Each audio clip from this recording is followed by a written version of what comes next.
अनूठी घटना आपको बताने जा रहे हैं। इस तरह की घटना आपने अपने जीवन में शायद ही कभी देखी हो या सुनी हो, क्योंकि ऐसी घटनाएं शायद मैं खुद पहली बार मैंने सुनी है जो आपके सामने बयां कर रहा हूं। दरअसल मुंबई की रहने वाली एक 19 वर्षीय लड़की सनम एल हसन, जो फैशन डिजाइनिंग का कोर्स कर रही थी, सेकेंड ईयर में थी, पूना में रह करके पढ़ाई कर रही थी, और वो तारीख थी 3 अक्टूबर 2012। उस दिन उसका जन्मदिन आता था। तो उसके जो फ्रेंड थे उन्होंने एक पार्टी रखी उसके लिए, सरप्राइज पार्टी रखी। उसको रात को फ़ोन किया, वो पहुंची, उसका जो बर्थडे है उसका सेलिब्रेशन चला। चूंकि पार्टी काफ़ी बड़ी थी तो रात काफ़ी हो चुकी थी, लगभग 2 बज चुके थे। तभी अचानक सनम की तबीयत खराब हो जाती है और वो दोस्तों को इसके बारे में बताती है, लेकिन दोस्त कहते हैं चूंकि अभी काफ़ी रात है, आप आराम करिए, सोने की कोशिश करिए, सुबह चलकर जल्दी डॉक्टर को आपको दिखाएंगे।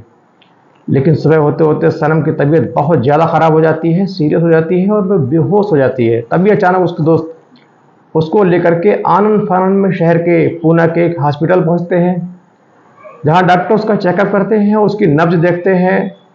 लेकिन तब तक सनम मर चुकी थी, उसकी मौत हो चुकी थी। वो अब इस दुनिया में नहीं रही थी। उसके बाद उसका जो शव है वो पोस्टमार्टम के लिए जाता है। वहाँ डॉक्टर का एक पैनल उसका पोस्टमार्टम करते हैं, लेकिन जो पोस्टमार्टम रिपोर्ट में डॉक्टर लिखते हैं, जो रिपोर्ट पेश करते हैं, वो रिपोर्ट ऐसी थी कि सबके होश उड़ गए। एक हैरत अंगेज कहानी निकलकर सामने आई, एक हैरत अंगेज लाइन उन्होंने लिखी, जैसे इतिहास में शायद पहली बार ऐसा हो रहा होगा। उन्होंने अपनी रिपोर्ट में लिखा था कि इस लड़की के सीने में एक लड़के का दिल था। जी हाँ, डॉक्टरों ने अपनी रिपोर्ट में ये बताया था कि इस लड़की के अंदर एक लड़के का दिल लगा हुआ था। और ये बड़ी अजीबोगरीब घटना थी, अजीबोगरीब वाकया था। ये किसी को हजम नहीं हो रहा था, किसी के गले नहीं उतर रहा था कि ऐसा कैसे हो सकता है। और ये पूरी घटना आपको बताऊं, मुंबई में रहने वाले एक मध्यम वर्गीय परिवार की है। उस परिवार में एक लड़की जो है 19 वर्षीय सनम हसन, वो जन्म लेती है, बड़ी होती है। बचपन से ही उसका गेम की तरफ और खेलों की तरफ रुझान होता है। क्योंकि फुटबॉल की अच्छी प्लेयर थी, फुटबॉल भी खेलती थी, लेकिन थोड़ा सा 15-16 साल में आते आते उसकी रुचि फैशन की तरफ हो गई। फैशन डिजाइनिंग का कोर्स करने का उसने मन बनाया, और जब 19 साल की हो गई तो उसने अपने माता पिता को बताया, मुझे अपना कैरियर फैशन डिजाइनिंग में बनाना है, मुझे फैशन डिजाइनिंग का कोर्स करना है, उसके लिए मुझे पूना जाना होगा, वहाँ से पढ़ाई करनी होगी। चूँकि घर वाले भी खुले विचार हो गए थे, उन्होंने इसकी रजामंदी दे दी, परमिशन दे दी कि आप पूना जाएं, अपनी पढ़ाई मुकम्मल करें। सनम पूना जाती है, वहाँ दाखिला लेती है, और 2012 में उनका सेकेंड ईयर चल रहा होता है, दूसरी साल में थी। तभी 3 अक्टूबर 2012 की रात को उनका बर्थडे आता है। उनके जो फ्रेंड हैं उनके लिए एक सरप्राइज बर्थडे पार्टी ऑर्गेनाइज करते हैं, एक बर्थडे पार्टी रखते हैं उनके लिए। शाम होती है, उनको फ़ोन करते हैं कि आपके लिए बर्थडे पार्टी रखी गई, आप आइए। तो सनम वहाँ पहुँचती है, जमकर वहाँ मस्ती होती है, अल्कोहल का सेवन किया जाता है, शराब भी पी जाती है, पार्टी चल रही होती है, गाना बजाना चल रहा होता है, मस्ती चल रही होती है। तभी अचानक 2 बजे सनम के कुछ प्रॉब्लम हुई, बॉडी में तकलीफ हुई, दर्द हुआ। उन्होंने अपने दोस्तों को फ़ौरन बताया, और ये जो मैं आपको बता रहा हूँ ये उनके एक दोस्त का स्टेटमेंट है। उनके साथ एक जो उनका फ्रेंड था जो उस पार्टी में मौजूद था, उसके बकौल उसके ये सब बातें उसने खुद पुलिस की जांच में ये बयां की। उसके मुताबिक मैं बोल रहा हूँ कि 2 बजे के आसपास इनकी तबीयत ख़राब होती है, और उन्होंने अपने फ्रेंड से कहा कि मेरे बॉडी में कुछ प्रॉब्लम है, मुझे डॉक्टर के पास ले चलिए। क्योंकि रात काफ़ी हो चुकी थी और सारे जो दोस्त थे वो नशे में टल्ली थे, नशे में चूर थे। तो उन्होंने सुबह के लिए उनको बोला कि सुबह आपको डॉक्टर के पास लेके चलेंगे, आप सोइए, ठीक हो जाएंगी। लेकिन सुबह होते होते सनम की तबीयत और ज़्यादा ख़राब हो गई, और ज़्यादा बिगड़ गई, बेहोश हो गई। क्योंकि तब तक उनके जो फ्रेंड थे उनका नशा भी काफ़ी उतर चुका था, उनको होश भी आ चुका था। तो उसको तत्काल लेकर के रूबी क्लिनिक पहुँचे। वहाँ पहुँचे, डॉक्टर ने उनको चेक किया, प्राथमिक तौर पर उनका उपचार करना चाहा, लेकिन तब तक सनम की मौत हो चुकी थी, सनम मर चुकी थी, वो अब इस दुनिया में नहीं रही थी। और इसकी सूचना तत्काल उनके एक फ्रेंड द्वारा सनम के माता पिता जो मुंबई में रहते थे उनको दी जाती है। उनसे कहा कि आपकी बेटी की तबीयत बहुत ख़राब है, आप तत्काल पहुंचिए। जब सनम के माता पिता ने ये फ़ोन की घंटी सुनी, फ़ोन उठाया, ये बात सुनी, तो उनके पैरों तले ज़मीन खिसक गई कि शाम को लगभग 10-11 बजे के आसपास सनम से उनकी अच्छी खासी तरीके से बात हुई थी, काफ़ी लंबी बात हुई थी और काफ़ी खुश लग रही थी। कोई किसी प्रकार की परेशानी या समस्या का होना नहीं बताया था। तो ये अचानक ऐसे कैसे हो सकता है, ये उनके गले बात नहीं उतर रही थी। लिहाजा वो फ़ौरन वहाँ से कार द्वारा पूना पहुँचे। कुछ घंटों का सफ़र तय करने के बाद मुंबई से पूना पहुँच गए और सीधे उस हॉस्पिटल पहुँचे। वहाँ जाकर के उन्होंने बेटी को देखा। उनको संशय हुआ। जब संशय हुआ तो उन्होंने लोकल पुलिस को इन्फॉर्म किया। लोकल पुलिस आई, उसने उसकी बॉडी को पोस्टमार्टम के लिए भेजा और पोस्टमार्टम जब रिपोर्ट सामने आई तो सबके होश उड़ गए। चौंकाने वाली थी, किसी के गले नहीं उतर रही थी। उसमें कहा गया था कि आपकी बेटी, इस लड़की के अंदर एक लड़के का दिल लगा हुआ है। अब सवाल ये पैदा होता है कि एक लड़की के अंदर जो दिल है या ये लड़के के अंदर जो दिल है, इसकी पहचान देख करके डॉक्टर कैसे कर सकता है? जो मेडिकल लाइन के एक्सपर्ट हैं उनका कहना है कि इस तरीके के केसेस में कोई देखकर ये अंदाज़ा नहीं लगा सकता कि ये दिल लड़की का है या लड़के का है। हालांकि बहुत जांच करने के बाद ये तय हो सकता है, वो भी एक अनुमानित तौर पर कि इसकी एज कितनी रही होगी। लेकिन चूंकि डॉक्टर ने लिखा ये लड़के की, इसके अंदर लड़के का दिल है और इसकी जो मृत्यु है उसका कारण है इसके अत्यधिक अल्कोहल का सेवन करना और हृदय की नसों का ब्लॉक होना।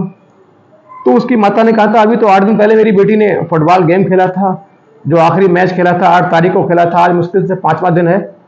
तो एकदम बेटी की नसें ब्लॉकेज होगी तो फुटबॉल कैसे खेल सकती है वो?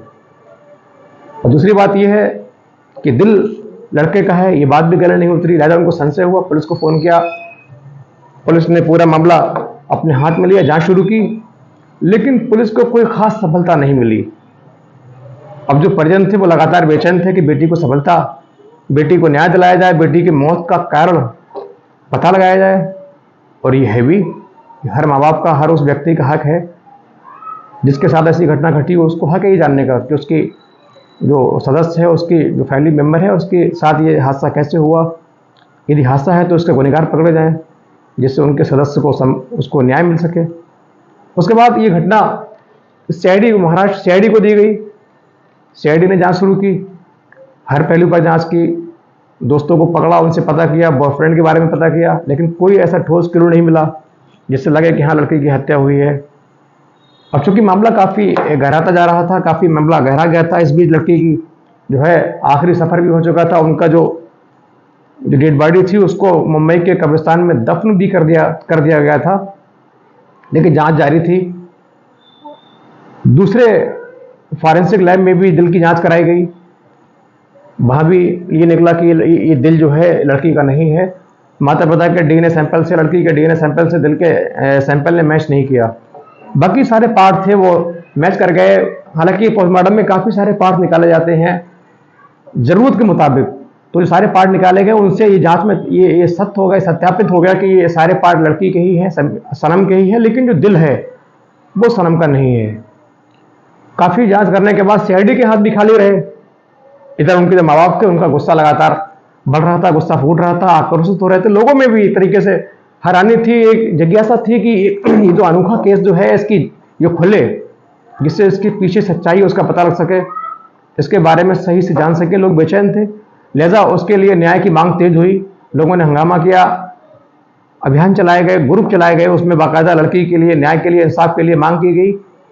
तो उसके बाद काफ़ी दबाव के बाद ये जो केस है, जो सनम वाला केस जो है, ये सीबीआई के हवाले किया गया। अब सीबीआई ने इस केस को अपने हाथ में लिया। उसके सामने सबसे बड़ी मुसीबत, सबसे बड़ा चैलेंज ये था कि लड़की जो खत्म हो चुकी है, इसकी डेड बॉडी जो दफन है कब्रिस्तान में, अब उसको निकाला कैसे जाए, दोबारा इसकी दिल की जांच कैसे की जाए, क्योंकि जिस दिल के साथ वो दफन हुई है वो दिल तो उसका था ही नहीं। तो यदि वो दिल इसका अगर नहीं है तो उसका दिल कहाँ है, और उसके सीने में जो दिल लेकर वो दफन हुई है ये दिल किसका था? ये तमाम सवाल थे जो सीबीआई के सामने चल रहे थे, उनके दिमाग में उलझ रहे थे। सीबीआई ने लिहाजा तय किया कि उनका जो शव है उसको कब्रिस्तान से बाहर निकाला जाए, एक कानूनी फॉर्मेलिटी पूरी करने के बाद लोकल जो कमेटी के लोग थे, कब्रिस्तान कमेटी के लोग, इंतजामिया कमेटी के लोग, उनको बुलाया गया और उनके द्वारा शव को पूरे रीति रिवाज से दोबारा फिर बाहर निकाला गया, या कानून के तहत उसको बाहर निकाला गया। फिर उनके दिल की जांच के लिए हैदराबाद फॉरेंसिक लैब को भेजा गया। लेकिन हैदराबाद से जो रिपोर्ट आई उसने और गंभीर उलझन की स्थिति पैदा कर दी, क्योंकि उन्होंने कहा था कि ये दिल तो एक लड़की का ही है, लेकिन लड़की जिस लड़की का दिल है उसकी उम्र लगभग 50 के करीब है, यानी एक अधेड़ महिला का दिल है। ये 19 वर्षीय लड़की का दिल तो बिल्कुल नहीं है। इस प्रकार से अब केस और उलझा, केस में और मोड़ पैदा हो गए। अब घर वालों के सामने और हैरानी हुई, उनको कष्ट हुआ, परेशानी हुई कि अब तक तो दिल चेंज होने की बात कही जा रही थी, लड़के का दिल है, लेकिन अब एक और रिपोर्ट आ गई अलग लैब से कि ये दिल तो लड़की का ही है, लेकिन अधेड़ महिला का है, लगभग 50 साल की उम्र की महिला का है। अब डॉक्टर काफी असमंजस थे, परेशान थे। हालांकि सीबीआई ने फिर जांच शुरू की। उसके जो दोस्त थे पार्टी में, उनको बुलाया, उनको पकड़ा, उनसे जांच की, उनसे पूछताछ की, लेकिन कोई ठोस क्लू नजर नहीं आया, हाथ नहीं लगा। हालांकि जो लड़की का फ्रेंड था, जिसने जो उसके साथ जॉब कर, जो एक लड़की चूंकि पार्ट टाइम जॉब भी करती थी, तो उसका एक जॉब के साथ उनके साथ एक साथी जो जॉब करने वाला था, उसको पकड़ा, उसको बिठाया, उसको बंद भी किया, जेल में डाला, लेकिन कुछ दिनों के बाद सबूतों के अभाव में उसको छोड़ दिया गया। कोई ऐसा ठोस क्लू नहीं मिला कि उसको कातिल सिद्ध किया जाता।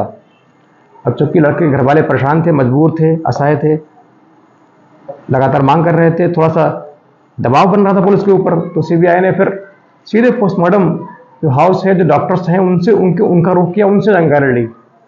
जब उनसे गहराई से पता किया तो एक चीज निकलकर सामने आई।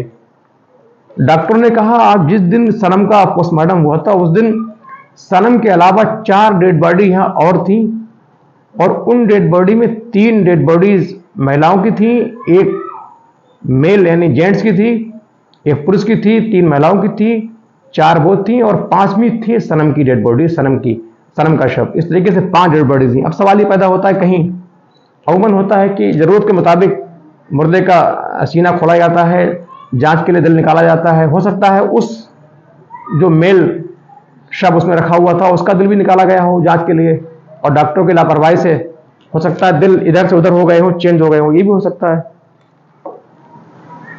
लेकिन अगर ऐसा है तो फिर एक सवाल ये खड़ा होता है कि डॉक्टर को कैसे पता ये जो सनम के सीने में दिल है, ये मेल का है। यदि उसको पता है, फिर उसने उसको ठीक क्यों नहीं किया, दिलों को आपस में फिर से बदला क्यों नहीं। ये तमाम सवाल थे जो सीबीआई को उलझा रहे थे, केस को बहुत पेचीदा बना रहे थे, बहुत इस मिस्ट्री को और उलझा रहे थे। हालांकि धीरे धीरे काफी जांच की गई, सनम के घर वालों से ही पूछा गया, उसकी पिछली जिंदगी के बारे में उसके रिकॉर्ड खंगाले गए, लेकिन कहीं कोई सुराग नहीं लगा। और आज तक सीबीआई के हाथ खाली है। सीबीआई लगातार कोशिश कर रही है, लेकिन अभी तक इस मिस्ट्री जो एक मिस्ट्री थी, अभी तक एक मिस्ट्री है, इस मिस्ट्री को अभी तक सीबीआई सुलझा नहीं पाई, इसको सही नहीं कर पाई। और सनम के माँ बाप हैं लगातार इस उम्मीद में बैठे हैं कि उनकी बेटी के साथ न्याय होगा, बेटी को न्याय मिलेगा, उनके जो कातिल है पकड़े जाएंगे। हालांकि उनका सीधा आरोप ये है कि मेरी बेटी की हत्या की गई है, इसका रेप किया गया है। और डॉक्टरों ने भी कहा था पोस्टमार्टम रिपोर्ट में कि शव के साथ कुछ ऐसे निशान, ऐसी चीजें पाई गई हैं जिनसे ये लग रहा है कि इनके साथ वो सब कुछ हुआ है, लेकिन ये क्लियर नहीं है कि जब ये राजी राजी है या जबरदस्ती है। बहरहाल जो भी हो, रहस्य अभी तक बना हुआ है, सस्पेंस बना हुआ है। ये अपने तरीके का अनूठा केस अभी तक एक मिस्ट्री बना हुआ है। अभी तक सीबीआई के हाथ खाली हैं, और सनम के जो माता पिता हैं वो इस उम्मीद में है कि बेटी को जल्द न्याय मिलेगा, उसके कातिल पकड़े जाएंगे, और जो सच्चाई है उससे पर्दा, जो पूरा खेल है उससे पर्दा उठेगा, और सच्चाई है लोगों के सामने आएगी। इस प्रकार सनम के माता पिता है उम्मीद लगाए अभी तक बैठे हुए हैं। काफी वक्त हो चुका है, 2014 में सीबीआई ने इस केस को अपने हैंड ओवर किया था, अपने हैंड में लिया था। तब से अब तक लगभग 9 साल हो चुकी है, लेकिन अभी तक कोई ठोस क्लू, कोई निर्णायक मोड़ नहीं मिला, कोई ऐसी बात नहीं सामने आई जिससे पता लग सके कि इस मौत के पीछे राज क्या है, इस मिस्ट्री के पीछे क्या रहस्य है, क्या इस रहस्य के पीछे क्या राज है। इस मिस्ट्री, जो ये मिस्ट्री है, अभी तक मिस्ट्री बनी हुई है। इस दास्तान में इतना ही, और आपसे रिक्वेस्ट करेंगे चैनल को सब्सक्राइब भी करें, और लगातार वीडियो देखने के लिए, क्योंकि हम ऐसे वीडियो को बनाने का हमारा मकसद ये होता है कि आने वाले कल का कोई पता नहीं, हमारे आपके सामने आने वाला कल कैसा हो, लेकिन इन चीज़ों से कम अपने बच्चों के बारे में, खुद के बारे में पड़ोसियों के बारे में हम बेदार हो सकते हैं, हम जाग सकते हैं, हम सचेत हो सकते हैं, इनसे शिक्षा ले सकते हैं। इसीलिए हमारा उद्देश्य सिर्फ इतना ही होता है। लिहाजा वीडियो को सब्सक्राइब करें और आज के एपिसोड को यहीं खत्म करने की इजाज़त दें। जय